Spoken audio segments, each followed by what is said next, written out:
صلوا علی الحبیب صلی اللہ علی محمد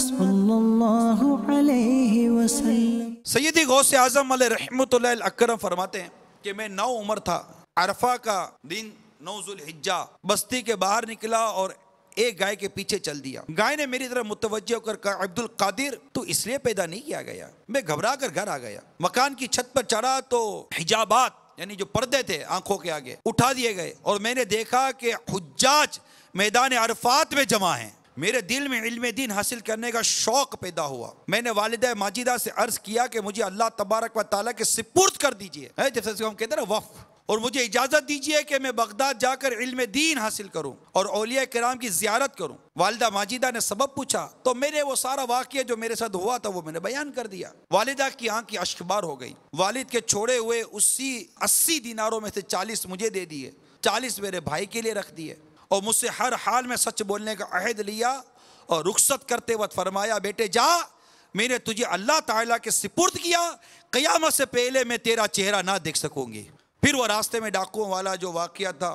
وہ بھی پیش آیا۔ اس کے بعد بھی یعنی آپ کے رخصت ہونے کے بعد بھی والدہ ماجدہ نقدی کی صورت میں وقتاً و وقتاً کچھ نہ کچھ بھیجا کرتی تھی۔ جیسا کہ وہ آپ نے سنا ہوگا مشہور واقعہ کہ غوث پاک رحمت اللہ تعالیٰ علیہ مجاہدہ کر رہے تھے اور جنگل وغیرہ میں وہ ایک شخص ملا، اس نے کہا کہ آپ کی والدہ نے یہ بھی بھیجا، یہ بھی بھیجا، یہ بھی بھیجا، تو والدہ پیچھے سے کچھ نہ کچھ بھیجا کرتی تھی۔ دوران تعلیم جب آپ پڑھا کرتے تھے، اس میں ہمارے دنیا بھر کے اس جو مدنی چینل کے ناظرین ہیں ان سب کے لیے مدنی پھول ہے کہ اس وقت کی یہ ایک فضا تھی، ایک ماحول تھا، ایک انداز تھا۔ اور بھی کتابوں میں اور بھی بزرگوں کے لیے ہم نے پڑھا ہے کہ جب انہوں نے اپنے بچوں کو علم دین سیکھنے کے لیے کہیں بھیجا تو پیچھے سے وہ اپنے بچوں کو کچھ نہ کچھ کھانے پینے کے حوالے سے، اخراجات کے حوالے سے کچھ نہ کچھ بھیجا کرتے تھے۔ آج بدقسمتی سے ایسا بالکل دور نہیں۔ ہاں، اسکولوں کی تعلیم میں جس کو دنیاوی تعلیم کہتے ہیں اس میں ہے کہ اس میں بچے کی تعلیم کے پورے خرچے ماں باپ اٹھاتے ہیں، کتابوں کے خرچے ماں باپ اٹھاتے ہیں، ان کی فیسوں کے خرچے ماں باپ اٹھاتے ہیں، ان کے تمام تر یونیفارم وغیرہ کے سارے اخراجات ماں باپ اٹھاتے ہیں، لاکھوں لاکھ روپے خرچ کرتے ہیں بیٹے کی تعلیم پر کہ یہ میٹرک کر لے، یہ فرسٹ ایئر کر لے، یہ انٹر کر لے، یہ گریجویٹ کر لے، یہ ماسٹرز کر لے۔ یہ سارے اخراجات سچ بتائیے کون اٹھاتا ہے؟ والدین اٹھاتے ہیں، ماں باپ اٹھاتے ہیں، سرپرست اٹھاتے ہیں۔ لیکن جب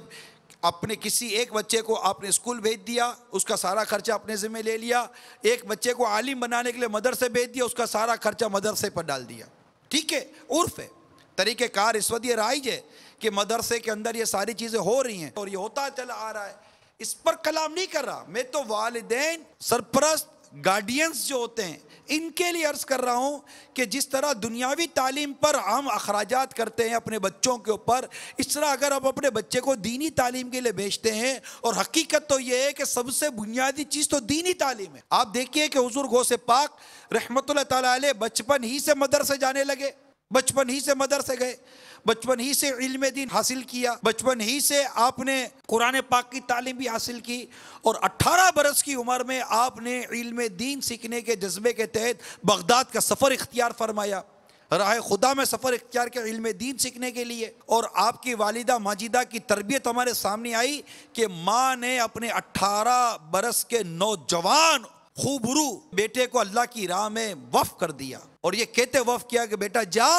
اب قیامت کے دن تو میری صورت دیکھے گا، اب قیامت کے دن ملیں گے۔ گھر کے ہر فرد کے لیے درس ہے، ایون کہ حضور غوث پاک رضی اللہ تعالیٰ عنہ نے جو کچھ دیکھا اور آپ کے دل میں جو جذبہ پیدا ہوا علم دین سیکھنے کا، آپ والدہ ماجدہ کی بارگاہ میں حاضر ہوئے، آپ نے والدہ ماجدہ کا ذہن بنایا، آپ کی والدہ ماجدہ نے آپ کو رخصت کیا، آپ کو رقم دی، پیچھے سے رقم بھیجتی رہی، جبکہ والد صاحب کا سایہ اٹھ چکا تھا۔ کتنا خوبصورت، کتنا مبارک گھرانہ ہے میرے غوث پاک رضی اللہ تعالیٰ عنہ کا۔ صلوا علی الحبیب صلی اللہ علی